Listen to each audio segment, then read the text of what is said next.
politics, guns, religion. This is America, and this is Far Cry 5. God will never let you take me. So what you see in the father, in Joseph Seed, is the most dangerous type of cult leader, and that is someone who believes their own hype.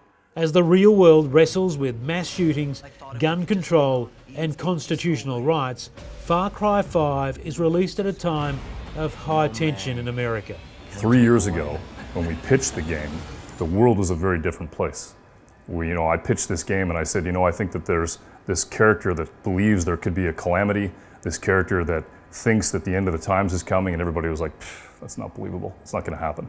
And then 2 years ago, those same people were like, okay, I'll give you it's possible. And a year ago, it was like, how did you know? Ubisoft's action-adventure first-person shooter game is a visual and audio treat, or a horror show, depending on your point of view.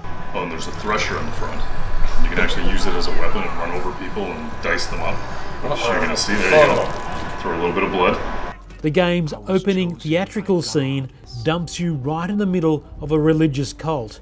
Your goal is to resist and survive in Montana. The father believes that it's coming, the collapse. And he believes that it's gonna be 2, 3, 4 weeks, he's not sure. But what he basically says is that he's gotta save you whether you wanna be saved or not. And that he's gonna take you, and when the calamity comes, 2 or 3 weeks later, you're gonna turn to him and say, thank you. The attention to detail is not just about the graphics. Ubisoft looked at real cult figures before settling on its fictional but realistic leader. You're actually meeting a cult leader like I have.